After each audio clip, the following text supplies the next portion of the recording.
Oi, eu sou a Sarita, eu tenho 24 anos. Eu conheci o budismo em 2015, no início da faculdade, mas eu me converti de fato à religião só em 2017. Olá, eu sou Yasmin Salomão, tenho 23 anos e sou muçulmana.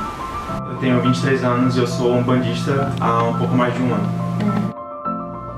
Se a religião é um conjunto de crenças e práticas sociais, voltados ao sagrado, a gente pode entender que a religião, as religiosidades, elas se dão em meio à sociedade. E a gente precisa entender como é que essa sociedade se constituiu aqui na Amazônia.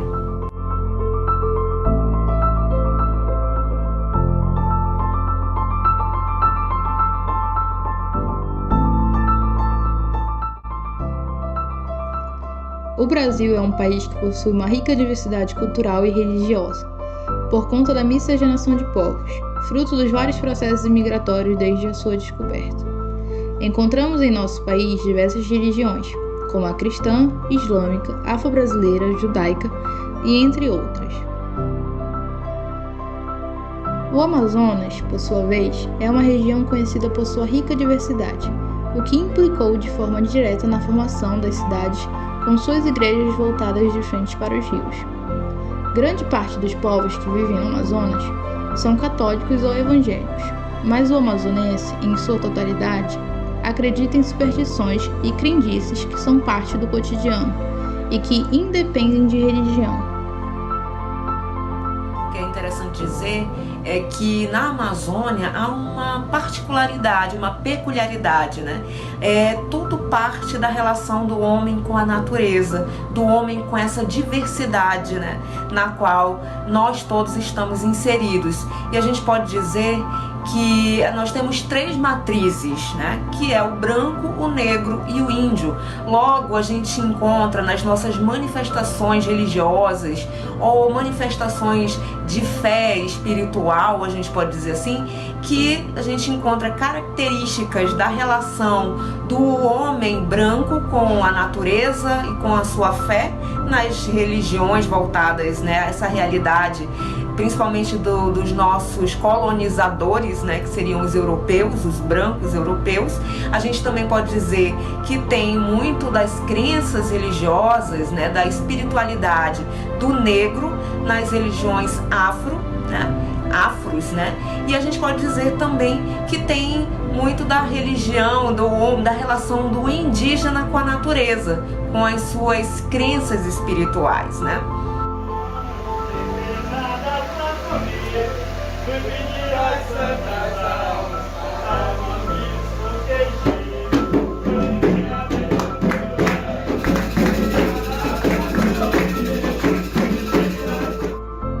A preservação da liberdade religiosa é de suma importância para garantir que todas as comunidades e culturas possam manifestar sua crença de escolha.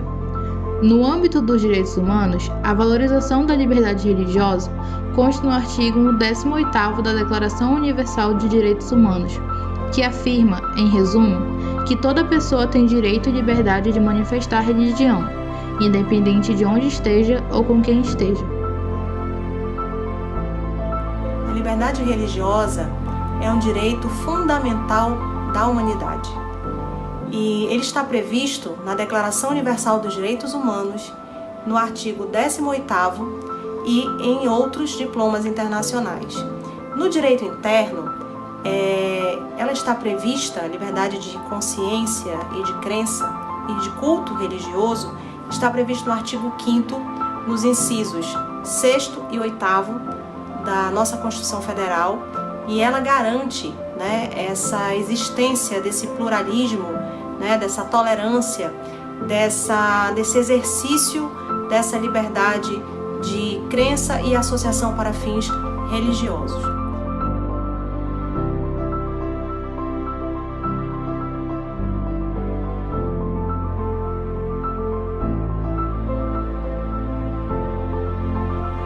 Eu decidi ser muçulmana, era uma vontade minha desde pequena.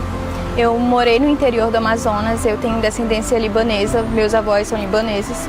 E eu sempre tive muita curiosidade de saber sobre a cultura, sobre a religião deles, e eu desde pequena já me identificava com alguns princípios, né, com alguns hábitos que a gente tinha. E eu adotei a religião justamente pela forma de como é a visão, os ensinamentos da religião, como é a nossa conduta perante a sociedade. Eu acho, assim, para mim, pessoalmente, o que me atrai muito na religião, o que me marcou, foi o fato de acreditar em todas as outras religiões.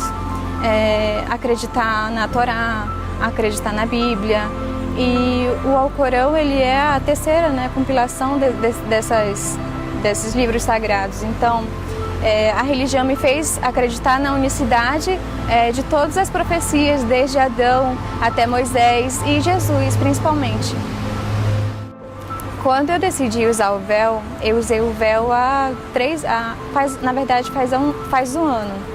Eu usei o véu 3 anos seguidos, né, porque faz parte da minha religião, é uma obrigação. A representatividade do véu significa que aquela pessoa ela é muçulmana, entende? Você pode ir nos lugares, você não sabe quem é muçulmano ou não, então a mulher ela está ali para representar a religião e para representar que ela é muçulmana. Um dos significados do véu é que lembra muito de Maria, né, mãe de Jesus, então para recatar a mulher dos olhares, para que ela não seja molestada, é uma proteção da mulher e é uma ligação muito forte dela com Deus, né? Mas eu não uso véu hoje porque eu sofri alguns preconceitos na faculdade, eu não me sentia assim acolhida por alguns e tive que optar por não usar porque eu, pelo menos na minha área de atuação, que é jornalismo, a imagem ela é muito importante. Então, eu me via em situações que eu não tinha que ir para a externa por causa do véu.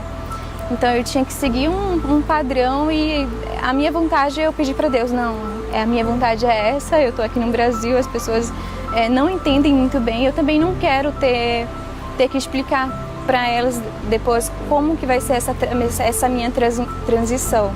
Então, a escolha de eu optar por não usar véu foi justamente para querer fazer parte de um determinado grupo, né? Que é o grupo que eu penso que vai me fortalecer profissionalmente, mas eu penso assim, não, hoje Deus ele olha muito para o meu coração, para o nosso coração, e Ele não se importa com as nossas vestes, né? Então, foi isso. No início, logo no início, quando eu optei por usar véu, né, eu tinha falado com a minha mãe, eu tô pronta para usar. Minha mãe, ela não usa véu, mas a minha decisão de querer usar véu e querer enfrentar o preconceito dessas pessoas, ela achou assim, poxa, que legal, eu fico muito feliz por você e seja forte, né? No primeiro momento, essa foi a opinião dela a respeito do véu, mas também ela ficou preocupada em relação a o que as pessoas, como seria a reação das pessoas ao me ver com o véu, sabe? Eu acho que ela quis pensar muito na minha proteção, né? Se eu iria ou não saber lidar com isso. Mas ainda é difícil quando eu falo que eu sou muçulmana, mas ao mesmo tempo não uso véu, ainda acontece aquele preconceito das pessoas associarem a minha religião com o terrorismo.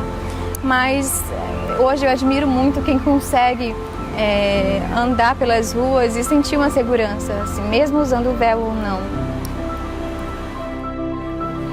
Bom, a religião islâmica ela é uma religião monoteísta e nós adoramos o único Deus, né? Allah é a tradução em árabe que significa Deus. Inclusive árabes e judeus que permanecem ali no Oriente Médio também falam Allah.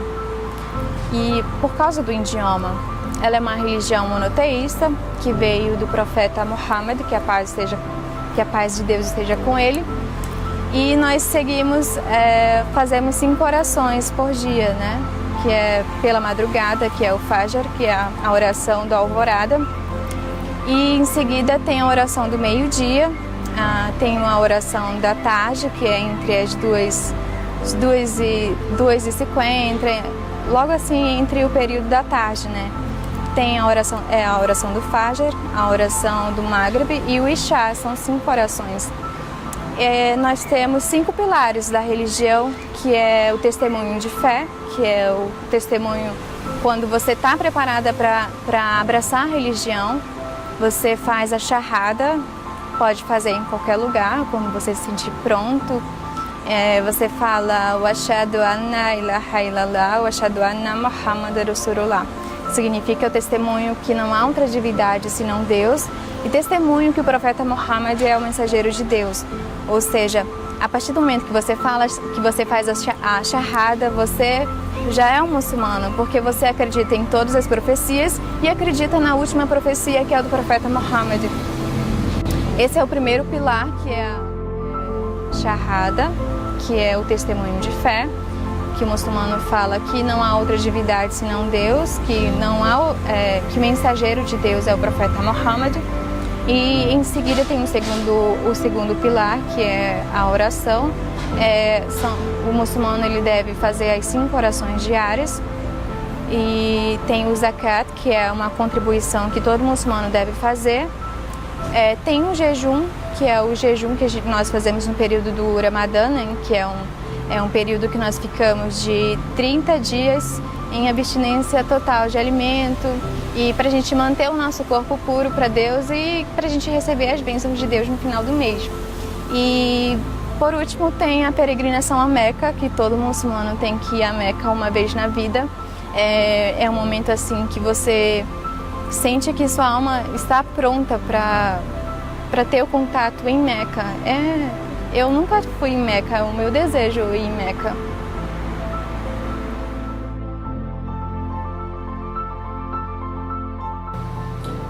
Então, durante a minha infância e minha adolescência eu segui uma religião que foi imposta pela minha família, né? E aí, no ano passado, eu, através de uma amiga, conheci o Candomblé, né? E conheci a Umbanda também, conheci também o Santo Daime, que é também outra religião, que é daqui do norte, né? E eu estava pulando de galho em galho, conhecendo essas religiões, e a que mais me interessou realmente foi a Umbanda, né? E então, uma amiga realmente despertou esse interesse em mim e me apaixonei pela religião. A Umbanda, ela trabalha principalmente com o intuito de praticar simplesmente a caridade, né? A caridade de que maneira? Fazendo com que a pessoa que procura a Umbanda, que procura ajuda, tenha forças, né? Que ela encontre forças em si mesma para seguir sua vida, para realizar seus objetivos, para conseguir seu emprego, para se dar bem com relacionamentos, tanto namoro quanto amizade, e também melhorar seu relacionamento com a sua família, né? Então, a Umbanda, ela trabalha muito com a questão da incorporação, né, na casa, né, no templo, no terreiro de Umbanda. Quem procura o desenvolvimento mediúnico vai lá para desenvolver realmente a incorporação, para começar a trabalhar com guias espirituais e orixás, né, incorporando esses guias e esses orixás para poder praticar caridade, utilizando a energia, né, vibrações energéticas, para que essas energias façam com que a pessoa realmente consiga encontrar o seu próprio caminho, né? Então nós temos divindade, nós acreditamos em Deus, né? Na Umbanda nós acreditamos em um Deus, criador de todas as coisas, e também acreditamos em orixás, que são forças da natureza, como a água doce, a água salgada, os ventos, os raios, e também acreditamos em guias espirituais, né? Que são guias que chamamos de estereótipos, né? Que são energias que chegam próximas do nosso corpo, né? Que nós permitimos que cheguem próximo do nosso corpo, para nós incorporarmos essa energia, que nós chamamos de guias espirituais, que podem ser energias de guias que são baianos, espíritos velhos, que são energias de pessoas que vieram da África, da senzala, né, que foram escravizadas no passado, ou energias de baiano, que são pessoas que é uma energia, né, que veio do sul do nosso país, até porque a Umbanda é uma religião brasileira. Então é dessa maneira que funciona a Umbanda, né? Não tem muito essa questão da pessoa ir se desenvolver mediunicamente falando. No Candomblé, a pessoa vai, ela trabalha, ela participa da religião, ela desenvolve sua crença, né? Eles trabalham muito com búzios, com cartas, tem uma questão mais magística, né, da religião. Na Umbanda já não tem tanto isso. Tem algumas doutrinas de Umbanda que realmente trabalham com as cartas, com os búzios, com essa questão magística, né, da religião. E ambas as religiões trabalham com orixás e com guias espirituais. Mas na Umbanda existe mais essa questão da liberdade mesmo do filho de santo, né, para ele se desenvolver e poder ajudar outras pessoas futuramente.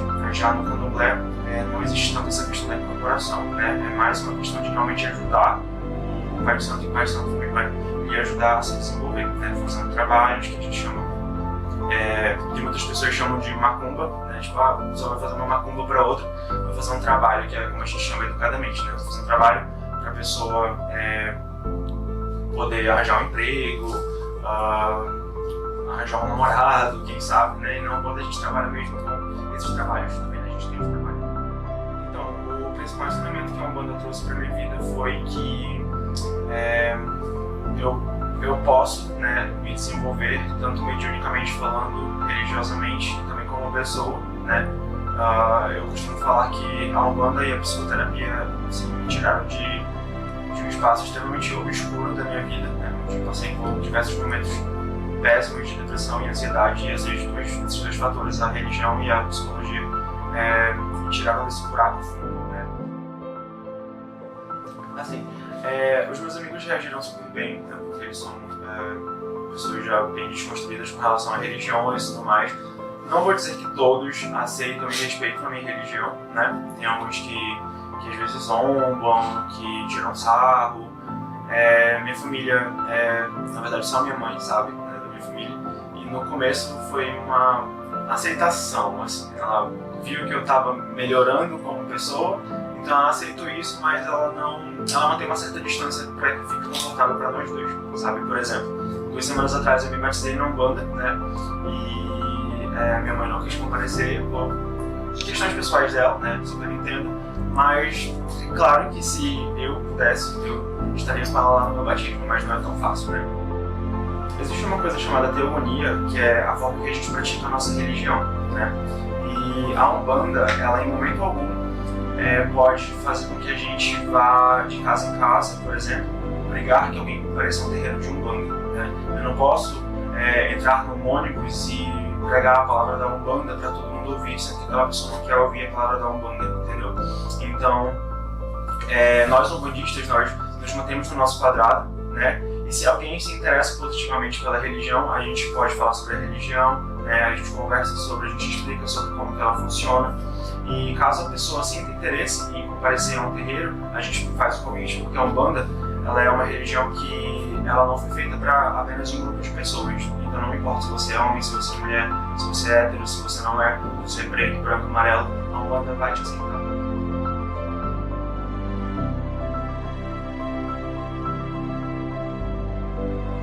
Eu conheci o budismo através de uma amiga, né, na faculdade, no meu primeiro período, em 2015. E aí eu não me converti de cara justamente por já participar, né, de, sei lá, desde criança eu ia na igreja católica, era a religião da minha mãe.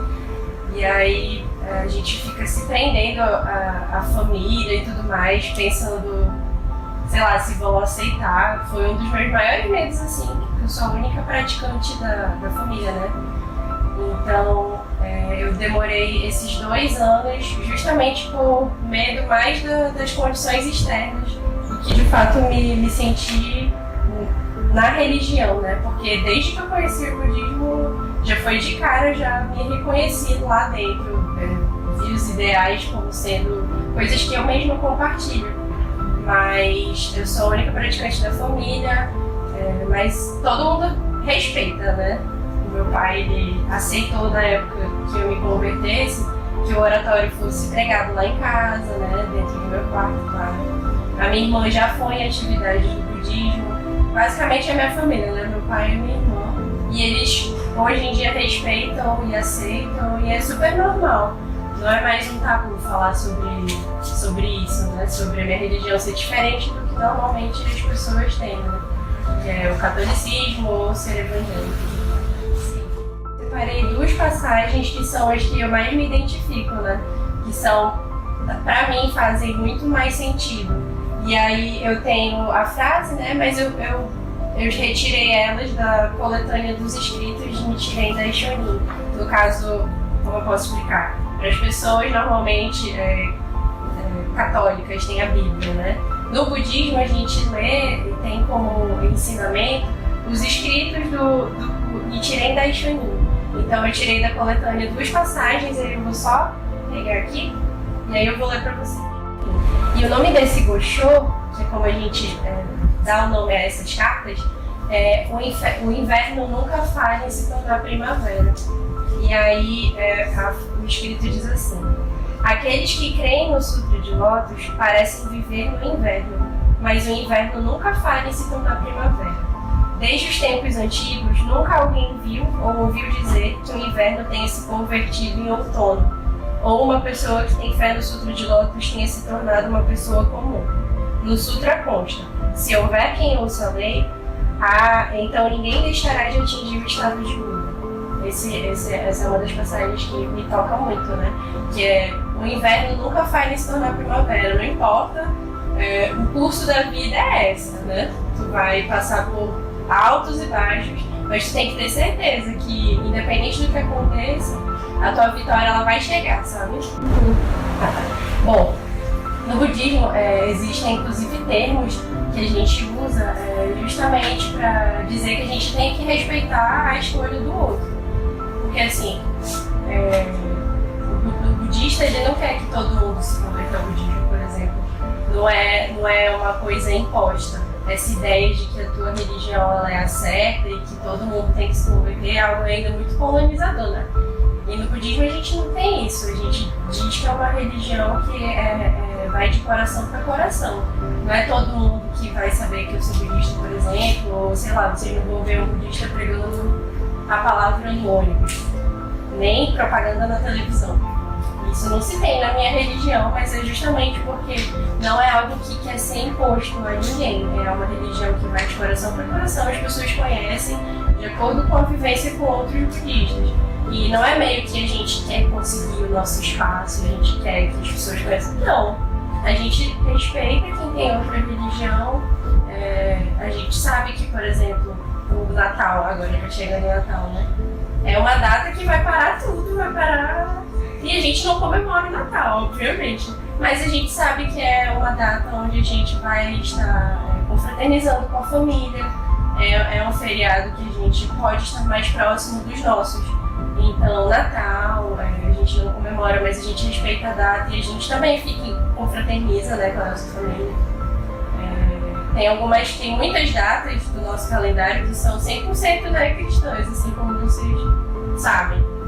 E a gente, mesmo não comemorando essas datas, a gente sabe da importância de estar em um feriado em família e de se respeitar a religião do próximo. Não posso falar por todas as religiões, mas no budismo, por exemplo, a gente tem a plena convicção de que nós não somos a única religião do mundo. E claramente a minha verdade pode não ser a verdade do outro. Então, essa ideia de ter respeito é o que prevalece no budismo. O respeito é o principal ensinamento que prevalece na caminhada religiosa. Com isso, esperamos que a liberdade de crença, um direito de todos, seja praticada pelo próximo, para que assim no futuro todos possam viver sua fé em paz, sem violência, perseguições ou intolerância.